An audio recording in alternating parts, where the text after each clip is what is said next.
kepolisian menghentikan kegiatan ini.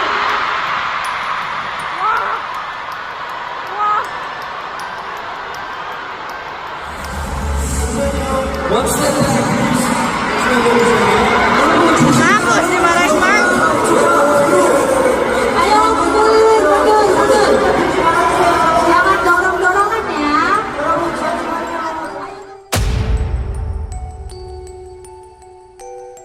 Sebagai manusia, kita punya rasa kagum itu adalah hal yang normal, yang namanya kita wajar ya, suka, terus kemudian kita kagum, dan kagum itu sendiri macam-macam ya teman-teman. Ada yang kagum dengan visual atau wajah yang cantik dan tampan misalnya, atau karena postur tubuh, atau karena value yang dimiliki oleh seseorang sehingga kita, wow, orang ini keren banget ya, bijak misalnya seperti itu, atau orang tersebut berhasil memotivasi kita untuk menjadi orang yang lebih baik. Itu hal yang normal sekali. Nah, di sini kita akan bahas dari sisi psikologinya mengenai yang kemarin terjadi teman-teman di Indonesia. NCT 127 menggelar konser di Indonesia selama 2 hari, The Link judulnya.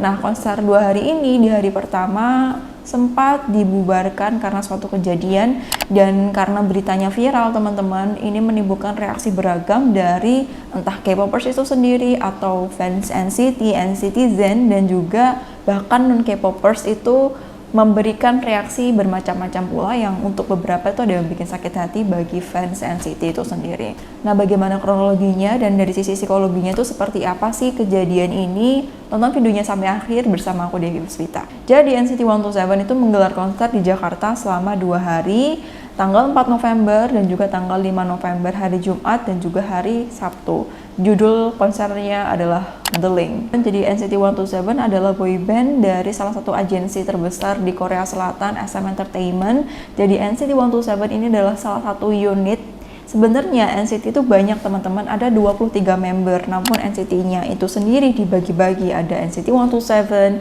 yang beranggotakan 9 orang, kemudian ada NCT Dream yang beranggotakan 7 orang, dan NCT U.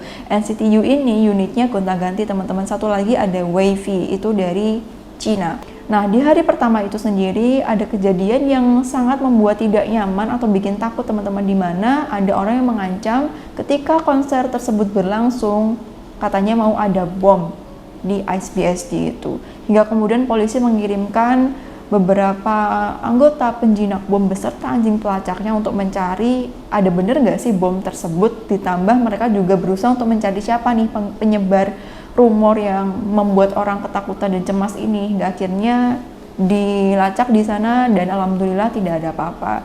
Hingga kemudian konser berlangsung di hari tersebut. Fans sudah dengan antusiasme mereka masing-masing datang dengan pakaian berwarna hijau sebagaimana simbol ya, bisa disebut simbol warna NCT itu sendiri.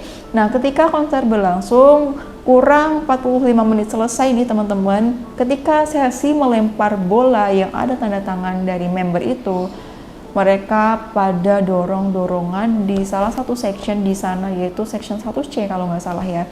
Mereka yang di belakang itu dorong-dorongan untuk maju ke depan, sehingga terjadilah desak-desakan teman-teman. Terjadilah desak-desakan sampai barikadenya atau pembatasnya itu roboh, dan ada 30 orang pingsan ketika konser berlangsung.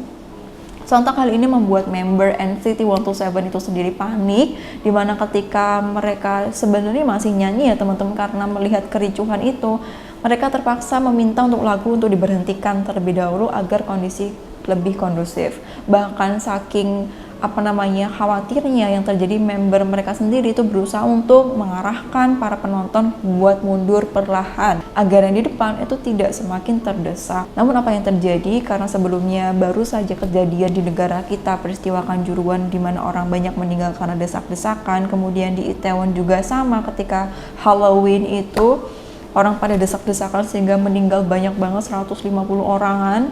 Nah, untuk belajar dari kondisi itu agar tidak terjadi hal yang lebih berbahaya, akhirnya lampu dinyalain dan konser dibubarkan atau diberhentikan demi keamanan.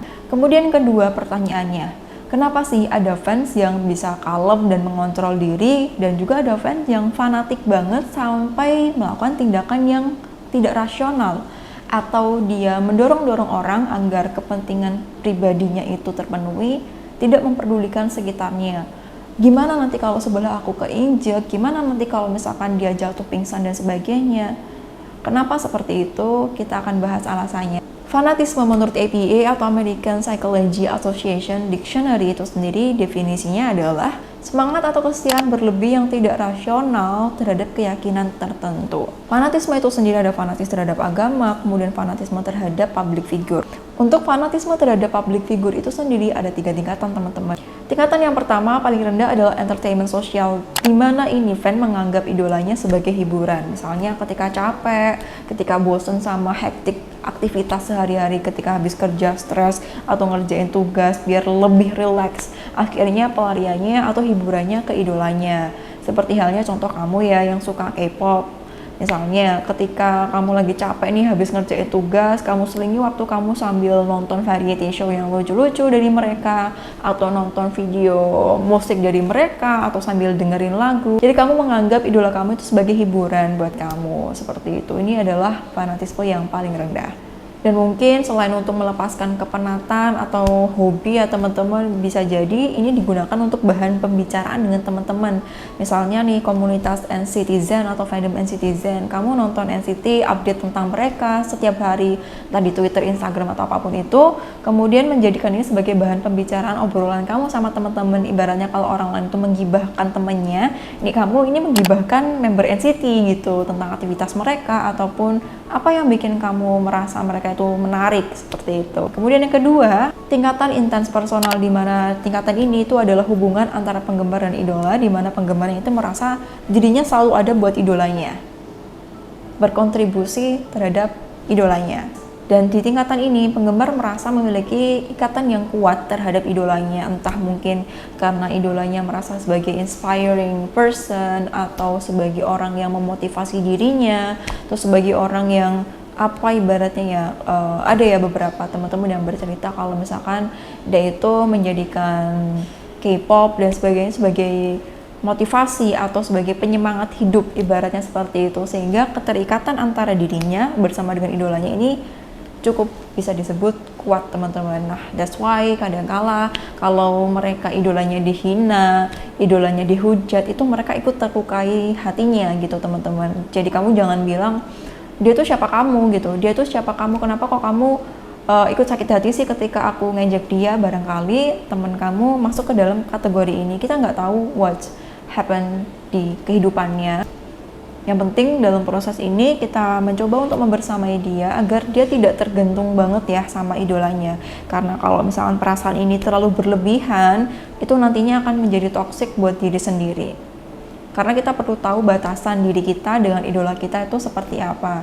Dimana kita menjadikan mereka itu sebagai sosok yang menghibur kita ketika kita mungkin lagi bad mood atau apa gitu ya, sehingga perasaan yang wajar ini tidak mendorong kita untuk melakukan hal yang tidak diinginkan. Kemudian yang ketiga, ini tingkatan paling ekstrim teman-teman, yaitu adalah borderline pathological. Nah, di sini aku pernah menjumpai ya teman-teman, di mana fan itu merasa dirinya menikah dengan idolanya.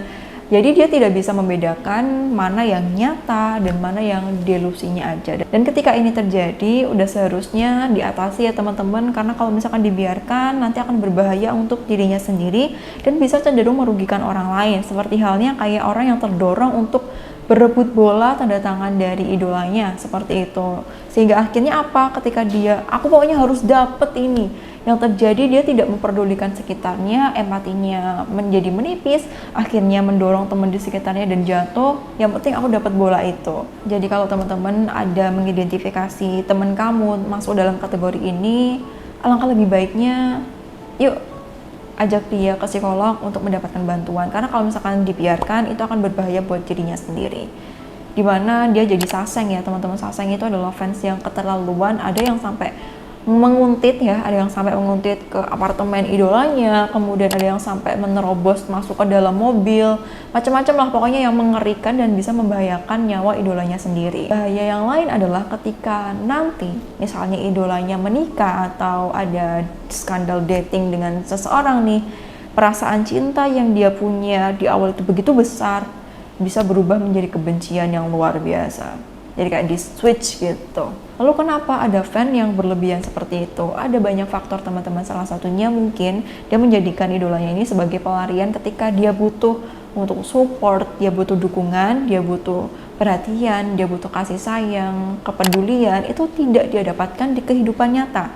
Sehingga cara pemenuhannya adalah dengan mengalihkan itu ke dunia K-pop, dimana ketika dia melihat idolnya ngedance atau melihat perjalanannya untuk menjadi orang sukses yang dia lihat saat ini, itu dia mungkin terinspirasi dari situ. Atau kita bisa lihat idol itu kadang-kala ngasih fan service, menyemangati fansnya, dia mungkin tergerak dari sana karena dia tidak mendapatkan ini dari rumah. That's why apa yang dia dapatkan dari idolanya itu menjadi pengisi bagi dirinya, akhirnya berubah menjadi perasaan jadi kagum, berubah menjadi perasaan cinta, dan cinta ini ada yang berlebihan seperti kategori yang aku sebutkan tadi. Jadi faktor kebutuhan yang tidak tercukupi, kemudian ada dari lingkungan, bisa jadi dalam komunitasnya seperti itu. Jadi untuk diakui di komunitasnya, akhirnya dia mencoba untuk suka, kemudian untuk ikut nge-hype bersama dengan teman-temannya agar dia mendapatkan penerimaan dan pengakuan di komunitas tertentu. Pesan yang pengen aku sampaikan di video ini adalah it's okay kalau kamu mengagumi seseorang, mengagumi idol kamu, entah itu NCT, NCT 127, NCT Dream atau apapun, atau BTS atau Blackpink dan semacamnya, nggak masalah teman-teman.